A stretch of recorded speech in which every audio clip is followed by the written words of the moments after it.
مساء الخير، ازيكم عاملين ايه؟ معاكم دكتور نيرة الإمام من عيادات ديرما ألن. برحب بكم جميعا. النهارده حابه اتكلم عن موضوع مهم جدا، وهو موضوع الليزر هير ريدكشن نوت هير ريموفال. وانا صممت ان انا اقول ان هو هير ريدكشن لانه مش ريموفال بنسبه 100%. هندردش النهارده في بعض المواضيع، يعني هنذكر شويه نوتس كده او تساؤلات اللي انا بتسالها من كلاينتس عندي في العياده. يعني اول سؤال بتساله دايما: يا دكتور عدد الجلسات بتاعتي قد ايه؟ احنا الكورس المكثف بتاعنا من 6 ل 8 سيشن، ما بين كل سيشن والتانية حوالي شهر. نحاول بقدر الامكان ان احنا ما نتاخرش عن ميعاد الجلسه بتاعتنا، لان التاخير ده بيخلي الريزلت بتاعتنا مش الطف حاجه، وبعد كده بنيجي نشتكي. دي اول نقطه. النقطه الثانيه، في بعض الانستراكشن او تعليمات اللي المفروض ان احنا نتبعها قبل الجلسه وبعد الجلسه. قبل الجلسه طبعا نكون عاملين شيبنج كويس جدا جدا قبلها ب 24 ساعه، لان الشيبنج لو مش كويس ده بيأثر على النتيجه بتاعتنا، وبتكون النتيجه غير مرضيه بالنسبه للبنات. بعد كده التعليمات اللي بعد كل سيشن ان احنا لازم ان احنا نلتزم بالكريمات المضاده للالتهابات والكريمات المضاده للحروق. نحاول بقدر الامكان نلبس ملابس قطنيه، بلاش لبس الضيق.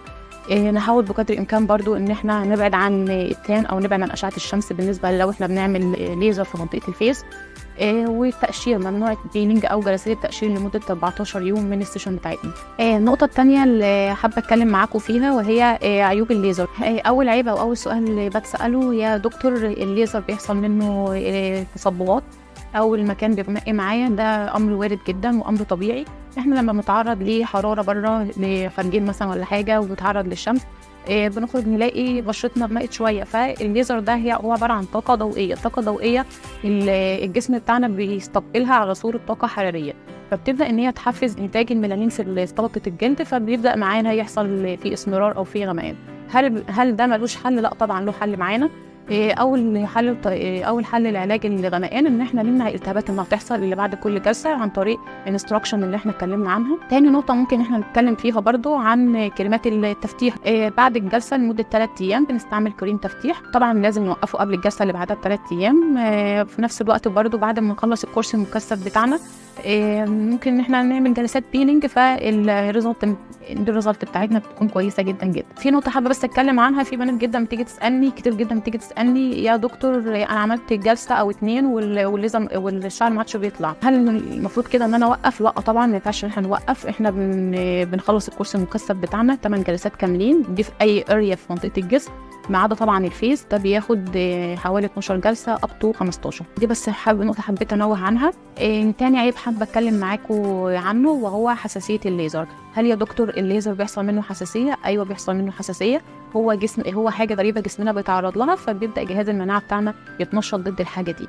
الحساسيه بتبقى في صوره ايه؟ بتبقى في صوره هرش وحكه في المكان، يعني الشخص مش بيبقى قادر ان هو يتحمله، وده حاجه نوت بريدكتابل، احنا مش بنقدر احنا نتنبأ بيها. دي بتحصل بعد السيشن. الدكتور بتهندل الدنيا معانا في خلال 3-4 ايام. الاعراض دي كلها بتختفي عن طريق اللي احنا بناخد ادويه مضاده للهستامين وادويه مضاده للحساسيه، سواء كانت كريمات موضعيه او اقراص او حقن. في بعض الحالات بتوصل معانا اللي احنا بناخد حقن والدنيا بتظبط معانا خالص.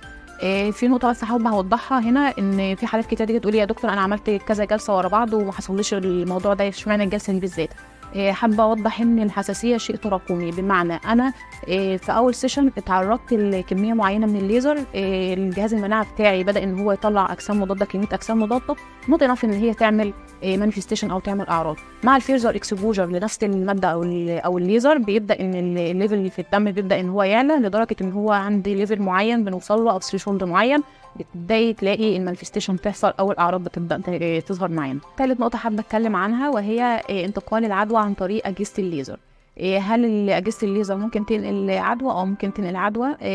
فالحل الامثل للموضوع ده ان احنا نختار العياده تكون موثوقه، الدكتور اللي تكون بتعمل لنا يكون موثوق فيها، التعقيم اللي نكون شايفينه قدام عينينا في السيشن. ممكن نستعمل بعض الايكويبمنتس اللي بتعمل لنا اكسترا بروتكشن زي السكين بروتكتور، دي متوفره عندنا في المركز.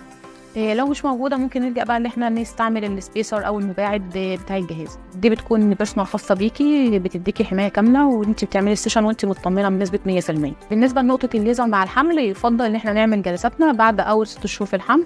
ويفضل نبعد برضو عن الشهر التاسع لان ممكن يحصل طلق او حاجه، فاحنا بنتجنب الليزر برضو في الشهر التاسع، يعني مسموح لنا نعمل في الشهر السابع والشهر الثاني. واخيرا في عده نقاط لازم نقول للدكتور عليها قبل ما نعمل السيشن بتاعتنا. اول نقطه، لو في تكيسات، لخبطه هرمونات، لو في غده بناخد لها ادويه لازم نقول للدكتور لان ده بيأثر على نتيجه الجلسات بتاعتنا. لو في بعض الادويه اللي احنا بناخدها زي مقويات الشعر، مثلا دواء زي النيت-لوك، لازم نقول للدكتور برضو. لو في اي تاريخ مرضي لاي امراض جلديه لازم نقول للدكتور عليها، عشان الليزر ممكن ان هو يأكتف معانا بعض الامراض دي. برضو من باب الوقايه، لو في اي امراض جلديه بنعاني منها لازم ان احنا نقول للدكتور قبل السيشن بتاعتنا. لو حابين تعرفوا معلومات اكتر عن الجلديه والتجميل والليزر، تابعوا صفحات ديرما على السوشيال ميديا. اشوفكم على خير.